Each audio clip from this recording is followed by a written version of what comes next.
하나님 감사합니다. 하나님 보시기에 너무나 부족하고 연약하여 날마다 죄 가운데 살아가기에 결국에는 사망에 이를 수밖에 없는 인생이지만 그런 우리를 하나님의 자녀 삼아주시고 예수 그리스도를 믿는 믿음으로 사망에서 생명으로 옮기셨으며 에베네셀 임마누엘 여호와 이레의 놀라운 은혜를 더하여 주시니 감사합니다. 하나님, 이런 놀라운 은혜를 우리의 평생에 높이고 찬송하길 원합니다. 하나님의 그 크신 사랑을 노래하길 원합니다. 예수 그리스도의 복음을 선포하길 원합니다. 하나님, 이 결단을 지켜나갈 수 있는 믿음과 용기와 능력과 지혜를 우리에게 허락하여 주옵소서. 어떠한 고난과 어려움 속에서도 흔들리지 않게 하여 주옵소서. 나를 높이고 드러내기보다 하나님을 높이고 드러내는 삶이 되게 하여 주옵소서. 하나님의 영광을 세상 가운데 나타낼 수 있게 하여 주옵소서. 자신을 낮추사 하늘 보좌 버리시고 이 땅에 오신 예수님처럼 우리도 낮은 자리를 찾아가는 것, 그곳에 서는 것을 어려워하지 않을 수 있게 하옵소서. 주님, 우리 성도님들의 어렵고 힘든 상황들을 보고 또 듣게 됩니다. 집 때문에 걱정하는 성도님이 계십니다. 정해진 시기를 앞두고 혹은 지나서 초조해하며 지켜보며 하나님의 도우심과 인도하심을 바라는 성도들에게 하나님 은혜를 더하여 주옵소서. 오래도록 투병하시던 어머니를 이제 장례하는 가정도 있습니다.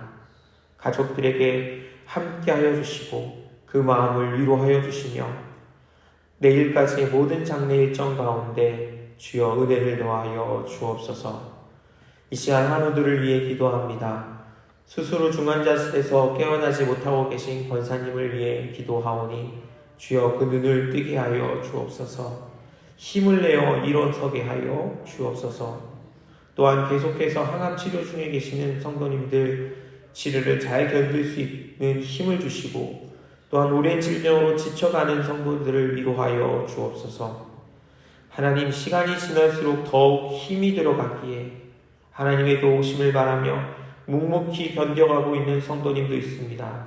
주님, 이 모양 저 모양 머리끝부터 발끝까지 모든 질병 가운데 역사하사 하나님께서 치료하시고 낫게 하셨음을 분명하게 경험하며 고백하는 기쁨을 허락하여 주옵소서. 우리의 가정들을 돌아봅니다. 부모님을 위해, 자녀를 위해, 아내와 남편을 위해 기도하는 기도를 들어주옵소서. 특별히 2024학년도 대학 입시를 준비하는 수험생들과 또한 진로와 진학을 두고 고민하며 기도하는 청소년들에게 하나님 함께하여 주시고 지혜를 주시며 담대한 마음을 허락하여 주옵소서. 잘 준비하여 좋은 열매를 거두게 하시되 하나님께서 기뻐하실 길을 발견하고 나아갈 수 있는 믿음도 허락하여 주옵소서.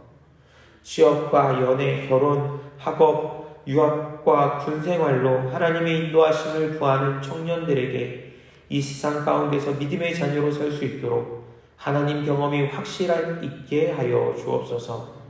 오늘도 직장으로, 학교로, 또 다양한 삶의 자리로 나아가는 모든 주님의 자녀들에게 주님께서 보내신 그 자리에서 하나님 주신 기쁨과 즐거움을 맛보게 하시고 또 많은 이들과 행복을 함께 나누는 주님의 자녀들 되게 하여 주옵소서.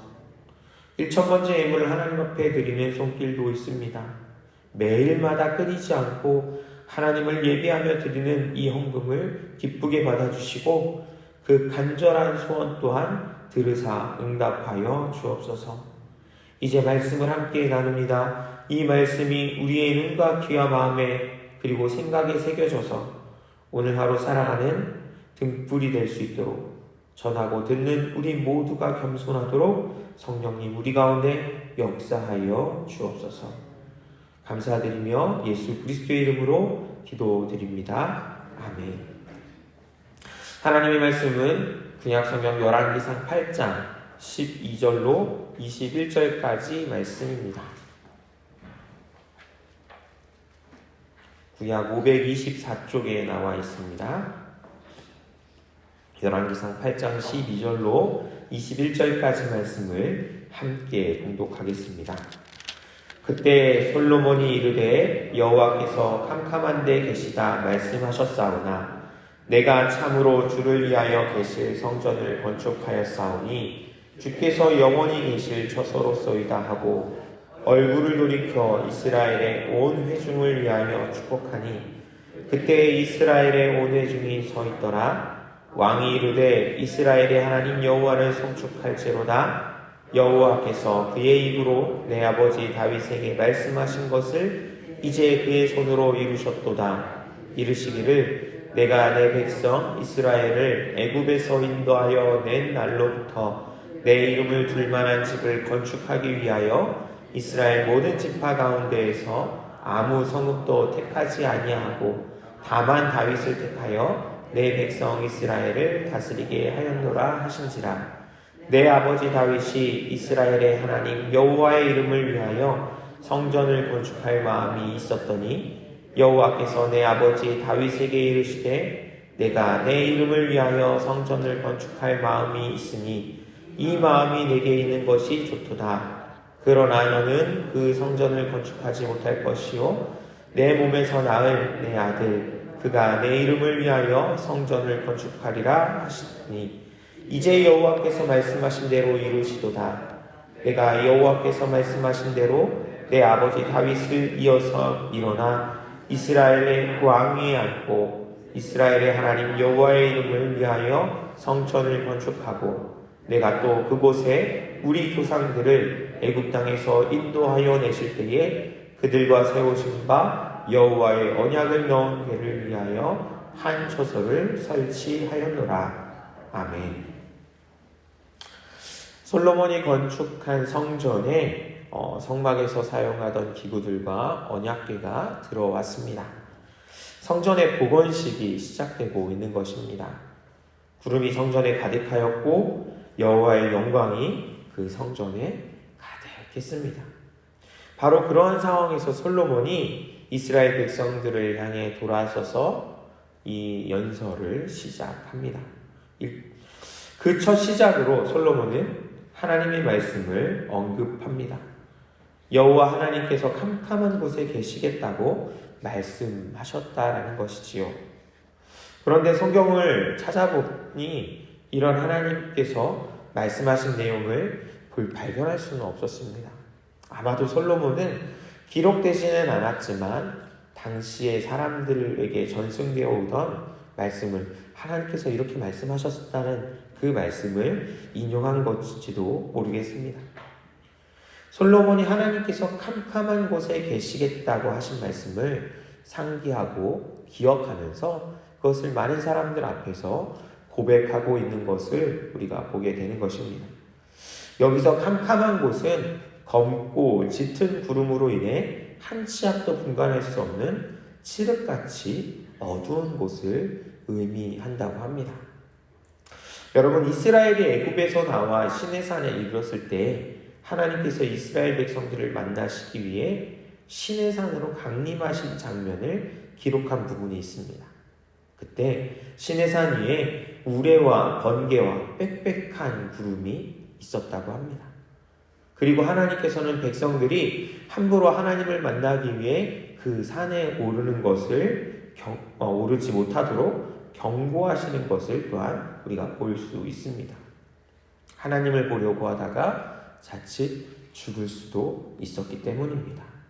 그래서 경고하신 것입니다. 그러니 오늘 솔로몬이 이야기하는 하나님이 캄캄한 구름 가운데 계시겠다고 말씀하셨다라는 것은요, 사람이 함부로 접근할 수도 없고 또 그래서도 안 되는 하나님의 거룩하신 공간을 이야기하는 것으로 우리가 받아들일 수 있습니다. 마치 이스라엘 사람들을 만나기 위해 시내산 가운데 우레와 번개와 빽빽한 구름으로 임하셨던 그 모습을 기억하게 되는 것입니다. 그러니 이것을 언급하는 솔로몬도 분명히 알고 있었습니다. 사람이 하나님 가까이에 가서는 안 되고 갈 수도 없다라는 것을 말합니다. 하나님께서 우리 머무시는 곳에 우리는 닿을 수 없고 하나님께서 머무실 공간을 마련한다는 것이 얼마나 무모한 생각이라는 것인지 알고 있었다라는 것입니다. 그럼에도 불구하고 솔로몬은 그런 하나님을 위하여 성전을 건축하였습니다. 그렇게 12절의 이야기와 13절의 이야기가 모순되는 내용처럼 보입니다. 캄캄한 곳에 머무시겠다고 말씀하신 하나님, 그리고 하나님께서 거하시는 성전을 건축하였고 하나님께서 이제 이곳에 영원토록 머무실 것이다라는 그러한 두 내용이 마치 상반되는 것처럼 보입니다. 하나님께서 계시는 곳은 우리가 다가갈 수도 없는 거룩하고 신성한 곳이고 하나님을 머무시게 할 수 없는데 솔로몬은 그것을 알면서도 하나님을 위해 이 성전을 건축하였고 하나님께서 이 성전에 영원히 계실 것이라고 선포하고 있으니 말입니다. 어떻게 보면 또한 솔로몬의 이러한 선포는 조금은 교만해 보이는 내용일 수도 있습니다.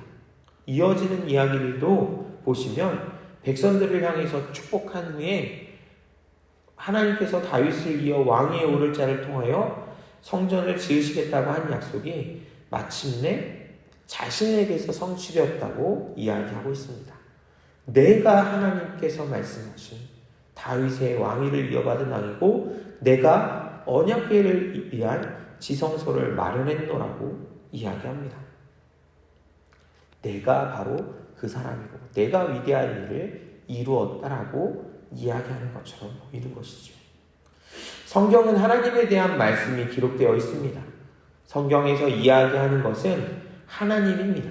하나님의 사랑이며 그 사랑이 어떻게 표현되고 있는지를 우리에게 알려주고 보여주고 있는 것이죠.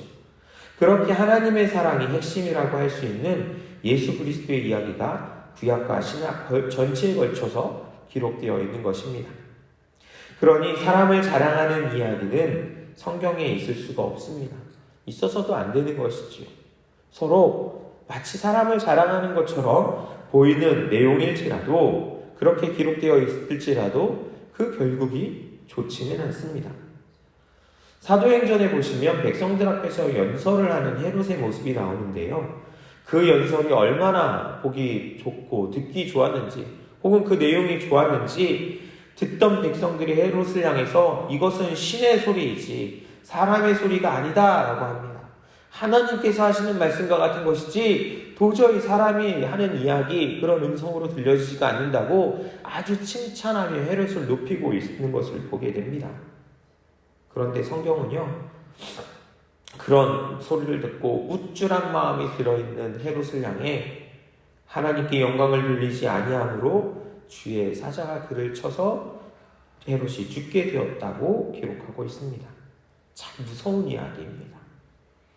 이렇듯 성경은 철저히 하나님을 중심으로 기록되어 있고 그렇게 하나님을 나타내고 하나님을 우리에게 보여주는 것입니다. 오늘 본문도 마찬가지입니다. 솔로몬은 내가 하나님의 성전을 건축했노라고 백성들 앞에서 이야기합니다. 내가 다윗의 왕위를 이은 왕이라고 이야기합니다.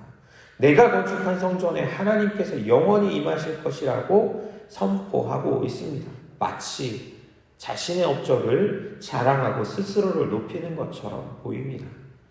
그런데 만약 정말로 솔로몬이 그런 의도로 말했더라면 아마도 성경은 이 부분을 지금까지 남겨서 많은 사람들이 읽도록 하지 않았을 것입니다.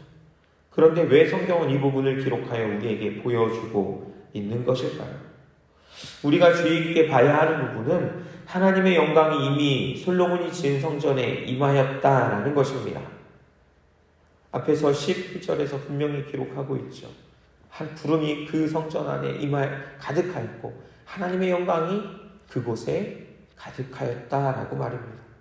그리고 솔로몬은 그것을 보았습니다. 그것을 두 눈으로 똑똑히 보았습니다.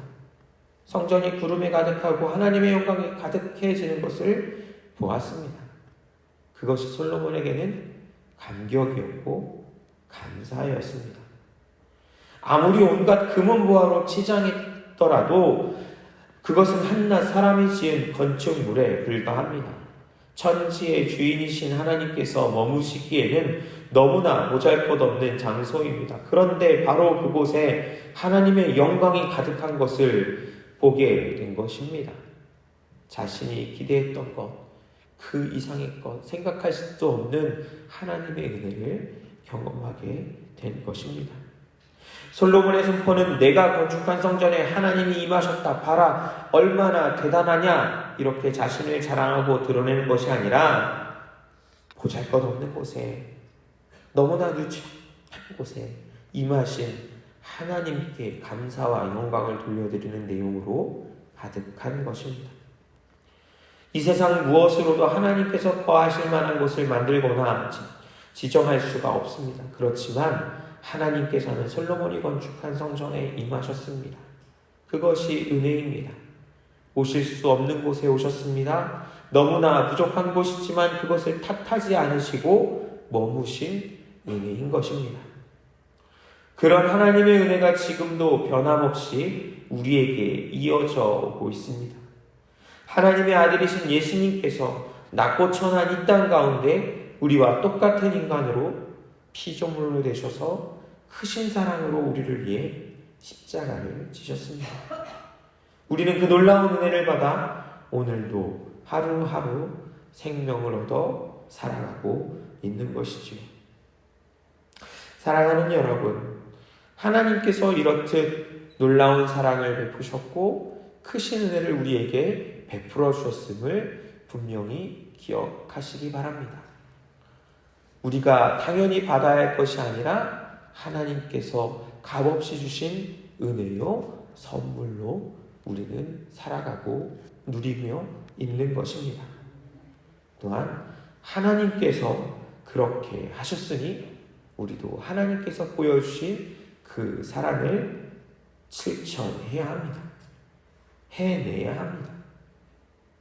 그러니 하나님께서 저 높은 보좌에서 이 낮고 천한 땅으로 보잘것없는 우리에게로 나아오셨으니 우리도 마찬가지로 나아갈 수 있어야 합니다. 어디든 갈 수 있어야 합니다. 하나님께 받은 은혜를 전하기 위해, 나누기 위해, 복음을 전하기 위해, 그 위대한 사랑을 전달하기 위해 우리는 어디라도 갈 수 있고 누구와도 만날 수 있고 어떠한 일이라도 감당할 수 있어야 합니다. 내가 그런 일을 어떻게 해? 혹은 내가 그런 자리에 어떻게 갈 수 있어? 저런 사람을 왜 데려왔지? 나를 뭘로 보고 이런 대우를 하는 거야? 내가 이런 대우를 받으면서까지 이렇게 해야 되겠어? 여러분, 직분이나 지위나 나이나 능력, 다양한 이유들로 갈 수 있는 곳과 없는 곳, 내가 가기 싫은 곳, 그 자리들을 구분하곤 합니다. 일이나 사역들도 마찬가지이지요. 내가 어떻게 그런 일을 하지? 이제 내가 그런 일 할 때는 지났잖아. 그러나 하나님을 생각해 보십시오. 예수님을 생각해 보십시오. 감히 생각도 할 수 없는 곳에 임하셨습니다. 상상할 수도 없는 일들을 행하셨습니다. 우리가 아무리 대단하다고 해도, 내가 아무리 높다고 해도, 내 지혜와 지식이 아무리 뛰어나다고 해도, 사람들이 아무리 나를 높여준다 해도 내가 하나님보다 더 대단할 수 있겠습니까? 어떻게 하나님과 비교할 수 있겠습니까? 그 하나님께서 하신 일이며 하나님께서 나아가신 자리들, 하나님께서 사랑하시는 세상입니다. 그리고 무엇보다 우리가 이루는 것이라고 해도 모든 것이 하나님께서 하신 일들입니다. 솔로몬도 고백하죠. 자신이 성전을 건축했지만, 내가 성전을 건축했지만, 내가 이 성전을 건축한 이유는, 내가 왕위에 오르게 된 것은 모두 하나님께서 제정하신 것이고 하나님께서 말씀하신 것을 이룬 것이라고 말입니다. 지으신 것도 하나님이시고 그곳에 임하셔서 놀라운 은혜와 사랑을 보이신 것도 하나님이십니다. 솔로몬은 이 땅에서 하나님께서 아름답게 사용하신 하나님의 도구였던 것이지요. 이것이 제가 기도하는 기도 제목 중에 하나입니다. 하나님, 저를 하나님의 선하고 아름다운 일에 사용하여 주옵소서라고 말입니다. 하나님께서 하나님의 일을 이루시기 위해 선하게 사용하시기도 하시지만 조금 부정적인 모습으로 사용하기도 하십니다. 가룟유다처럼, 때로는 헤롯처럼, 때로는 빌라도처럼 말입니다. 하나님, 저는 그런 모습보다 하나님의 선한 일에, 아름다운 일에 사용해 달라고 솔로몬처럼, 다윗처럼, 또 아브라함처럼 그렇게 사용해 달라고 기도합니다. 여러분, 우리가 그렇게 같이 기도할 수 있으면 좋겠습니다. 하나님께서 우리를 세우셨고 우리로 우리의 입술이 하나님의 영광을 드러내는 그런 아름다운 일에 사용될 수 있길 바랍니다. 오늘 우리의 기도가 우리 모두를 하나님 나라를 위해, 복음을 위해 선하고 아름답게 사용되어지기를, 그렇게 우리를 사용하여 주시기를 간구하는, 그리고 또 오늘 하루 그렇게 하나님과 동행하시는 이 하루가 되시기를 주님의 이름으로 축복합니다. 주님께서 가르쳐주신 기도를 들으신 후에 믿음으로 기도하시다가 자유롭게 들어가시겠습니다. 하늘에 계신 우리 아버지, 아버지의 이름을 거룩하게 하시며 아버지의 나라가 오게 하시며 아버지의 뜻이 하늘에서와 같이 땅에서도 이루어지게 하소서. 오늘 우리에게 일용할 양식을 주시고 우리가 우리에게 잘못한 사람을 용서하여 준 것 같이 우리 죄를 용서하여 주시고 우리를 시험에 빠지지 않게 하시고 악에서 구하소서. 나라와 권능과 영광이 영원히 아버지의 것입니다. 아멘.